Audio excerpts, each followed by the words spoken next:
Bom dia, boa tarde, boa noite, bom seja onde for, em qualquer latitude.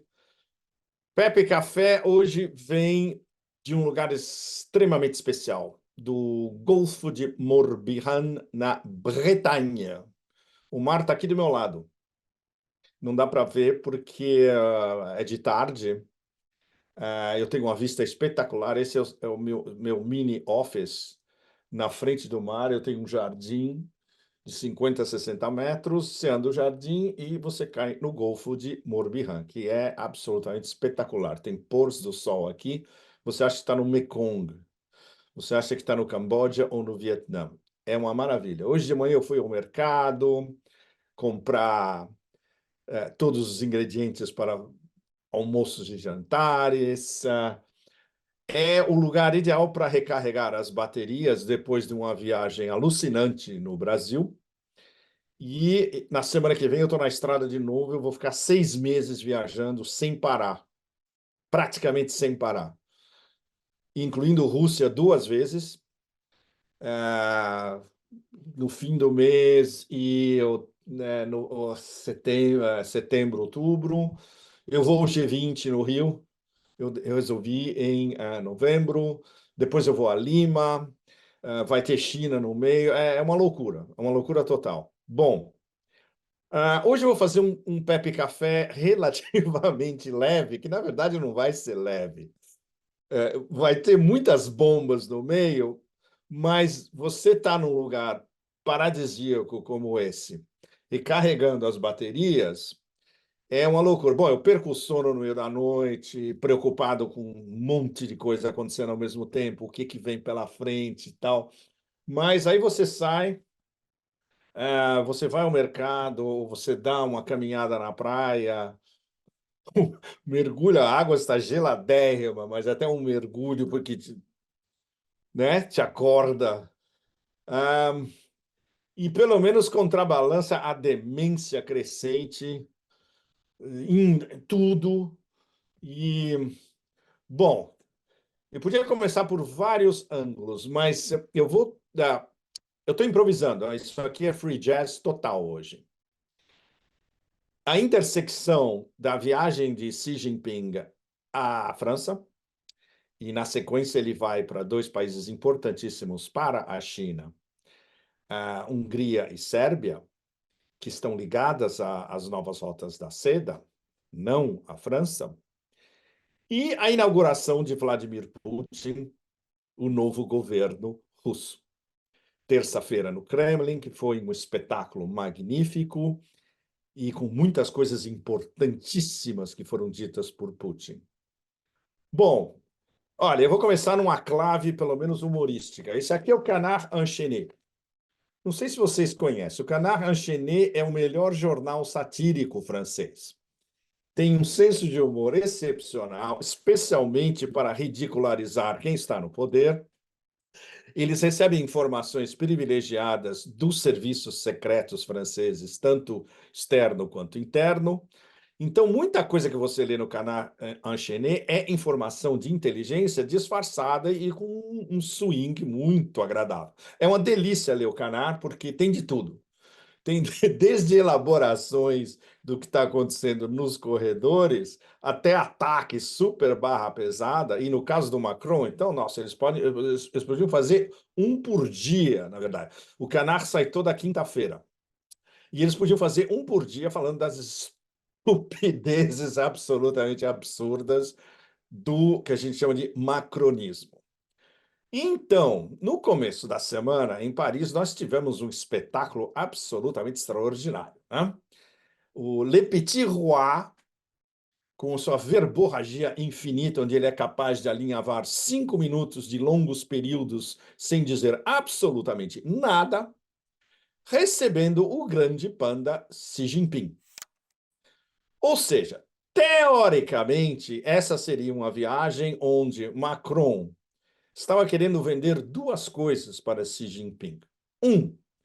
Autonomia estratégica, entre aspas, da França, ou seja, a França como uma potência ainda extremamente decadente europeia, mas autônoma e soberana, e tentar convencer Xi Jinping de algo que as elites atlanticistas como um todo, de Washington a Bruxelas, as grandes capitais europeias, ninguém ainda entendeu, que é se usar a sua influência, entre aspas, sobre Putin para, digamos, organizar uma saída pela direita ou pela esquerda da Ucrânia para a OTAN e para os europeus, não estapafurdiamente calamitosa, digamos.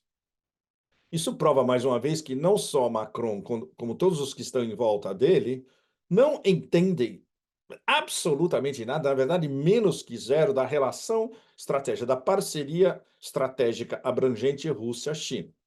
Eles acham que trazer Xi Jinping para um belo banquete no Élysée, com um belíssimo menu, um mix de cozinhas regionais chinesas com um toque francês, vai fazer Xi Jinping se dobrar às exigências de uma potência ou subpotência menor na Europa.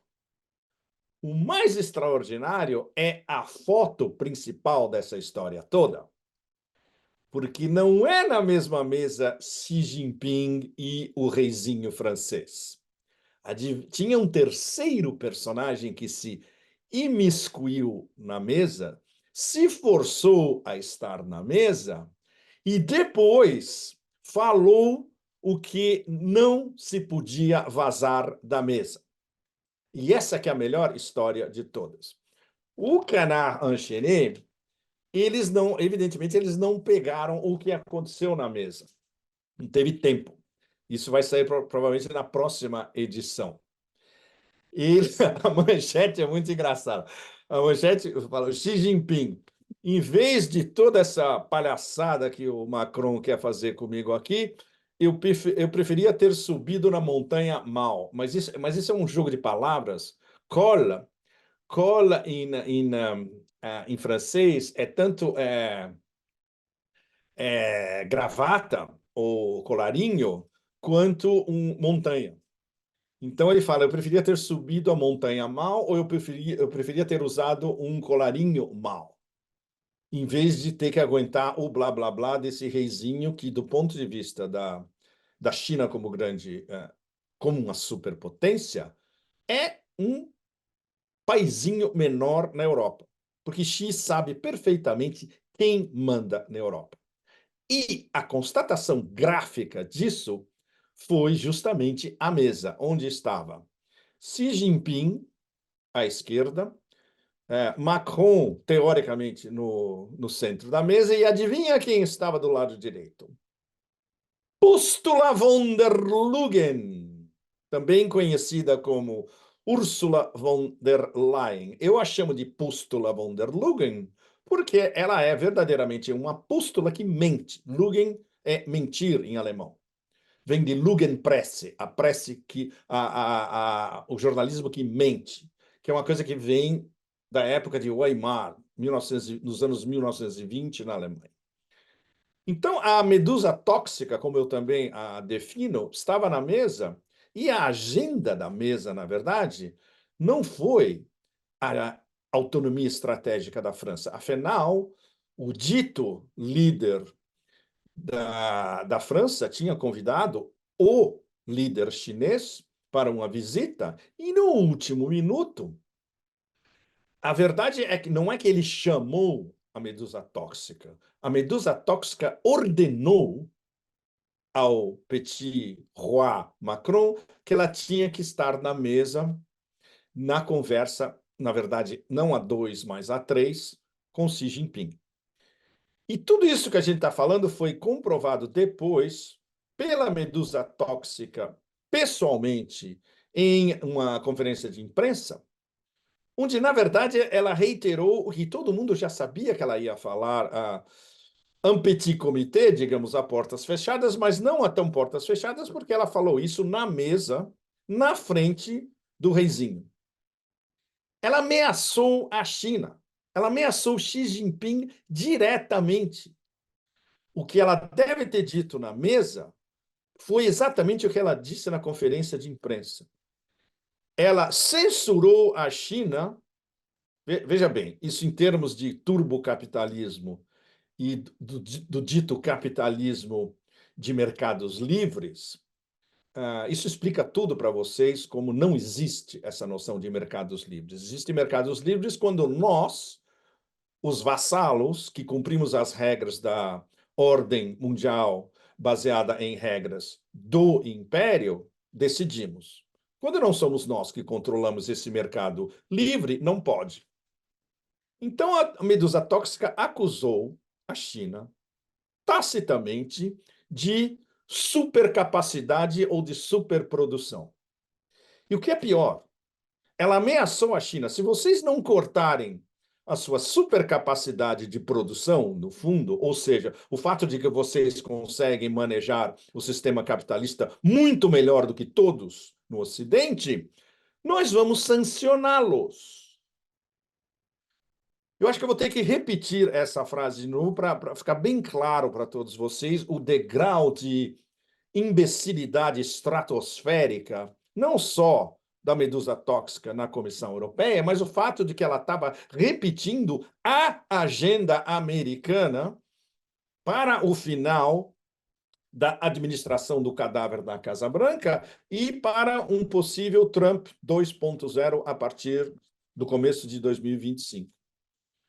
Que é exatamente o que Janet Yellen, do Federal Reserve, na sua viagem, fracasso absoluto à China há algumas semanas, foi exatamente a mesma coisa que ela disse em Pequim. Vocês estão com muita capacidade produtiva. Vocês estão produzindo demais, exportando demais. Não pode. Não dá para vocês exportarem menos, não dá para vocês produzirem menos. Para nós, para o Ocidente e para o resto do planeta, não está legal. Nós vamos ter que ajustar. E se vocês não fizerem isso, vai ter mais sanções em cima. Ou seja, o que a medusa tóxica disse é o que Janet Yellen já tinha dito em Pequim. E o fato de que ela se imiscuiu e se infiltrou na mesa, que deveria ser a 2, e na verdade foi a 3, em Paris, diz tudo sobre quem manda na União Europeia. É a Comissão, é a medusa tóxica e ela é um ativo essencial, provavelmente o grande ativo essencial de Washington e do Império. Ou seja, a mensagem que já tinha sido dada em Pequim, anti-China, que vamos sancionar a China porque a China produz demais, foi repetida em Paris, não necessariamente da boca do reizinho, porque o reizinho não tem autonomia estratégica, como ficou provado essa semana, mas da boca da Comissão Europeia, que fala por Bruxelas e, sobretudo, por Washington. Ou seja, essa é a verdadeira história da visita de Xi Jinping à França. É uma vergonha nacional para os franceses, como isso está sendo comentado, evidentemente, não na mídia mainstream francesa, que ignora tudo de relevância que acontece da França em relação à União Europeia e da França em relação ao resto do mundo, e especialmente do fato de que a França não é nem uma potência de segunda classe hoje. Hoje é uma mini potência de terceira classe, se tanto. Xi Jinping sabe perfeitamente ler protocolo, o que a gente chama de ler a sala. Ele leu a sala muito bem. Quando ele viu Macron e a medusa tóxica juntos na mesma mesa, não precisava mais nada. E com o seu sorriso hermético de grande panda, muito engraçado, o Canard Enchaîné usa a expressão hermético também. Eles usam o seu hóspede hermético. É uma excelente definição. Xi Jinping, no máximo, ele exibiu um meio sorriso, ele apertou mãos cordialmente e da maneira mais protocolar possível. O que ele disse é standard da política externa chinesa. Nós queremos uma relação frutífera comercial com a União Europeia como um todo. Nós somos parceiros no mundo. Ele entendeu muito bem que não adiantava nada ele falar de mundo multipolar, porque isso não entra na cabeça da liderança, entre aspas, de Bruxelas, que é uma liderança de, entre aspas, de vassalos do império, e foi embora para o que realmente interessa na sua viagem na Europa, que é a Hungria e a Sérvia, onde há projetos das novas rotas da seda nos dois países, e o fato de que a Hungria e a Sérvia têm seríssimas restrições, para ser extremamente diplomático, em relação ao jugo da Comissão Europeia e da União Europeia sobre todas as capitais que pertencem à União, que estão dentro da União Europeia. Então, esse é o resumo do fracasso absoluto, não só do reizinho, e no seu blá blá blá, ele falou como uma besta alucinada, falou sem parar, sem dizer absolutamente nada, evidentemente, e depois também para a mídia, etc. Tudo reproduzido fielmente pela mídia, onde todos os patrões de mídia aqui na França apoiam o macronismo a 150%. O principal, justamente, que a reunião foi sequestrada, literalmente, pela medusa tóxica. O outro acontecimento fundamental no começo dessa semana foi a posse do reeleito com 87%, Vladimir Putin. Uma das coisas principais, isso é super importante,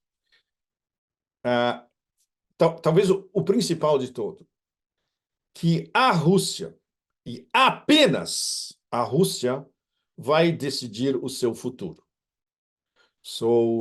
Essa é uma mensagem direta para o Império, para a OTAN, para a União Europeia, para todos que vão querer interferir nos destinos da Federação Russa e nas decisões principais que já foram tomadas para esse próximo termo de Vladimir Putin como presidente da Federação Russa.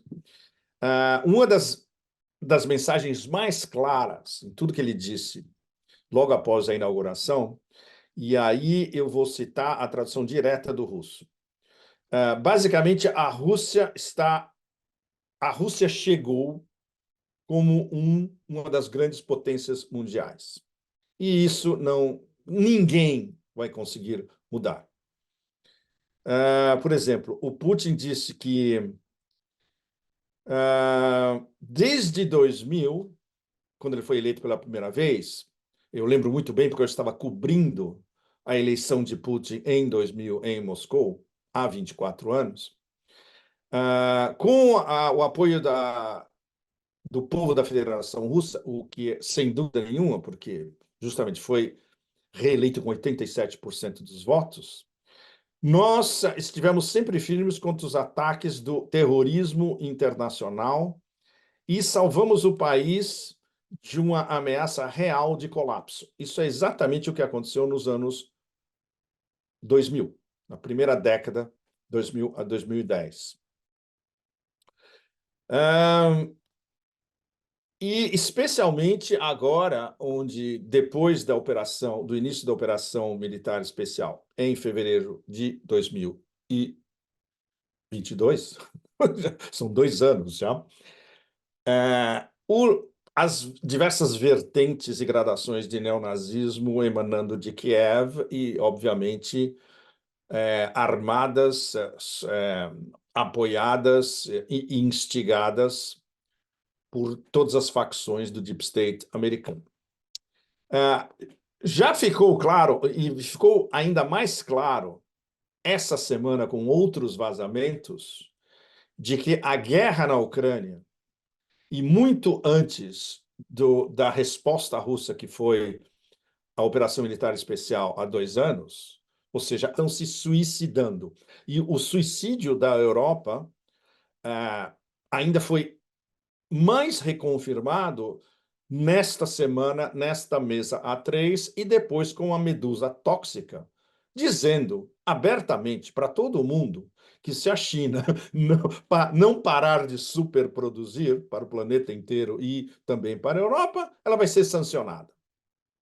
Ou seja, Bom, eu vou recusar, inclusive, usar qualquer adjetivo para definir a medusa tóxica. A parte deve ser enfatizado: estupidez diplomática e estupidez estratégica, a um nível absolutamente intergaláctico, de antagonizar não só a Rússia, que já está antagonizada ao máximo pela União Europeia, mas a China também.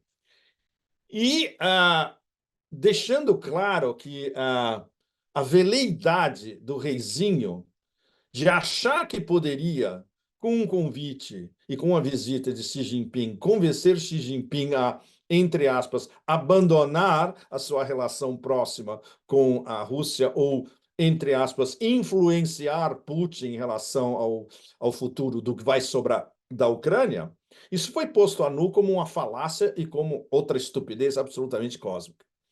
O que importa de tudo isso e o que ficou ainda mais claro do que antes, inclusive para quem se recusava a ver, ou inclusive para quem não era suficientemente, não tinha o QI suficiente para entender o que estava acontecendo, ficou explícito pela intervenção da medusa tóxica. Tudo isso é muito importante por várias razões.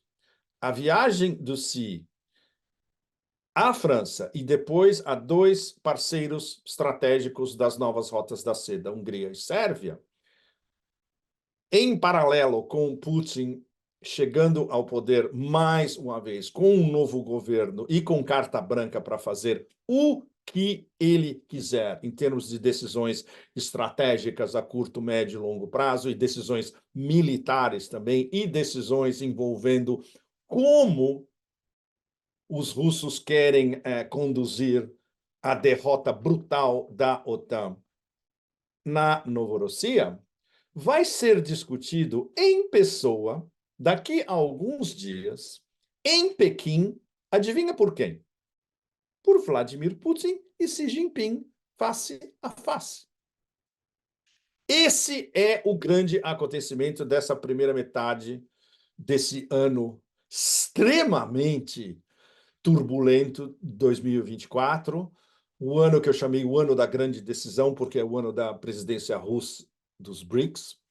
Vai acontecer apenas alguns dias antes do Fórum de São Petersburgo, em junho, e da reunião ministerial dos BRICS, que vai preparar a organização da cúpula dos BRICS em outubro, em Kazan, onde vai ter um mapa a seguir até outubro e uma boa parte do mapa que vai ser discutido em outubro e um mapa para 2025 já.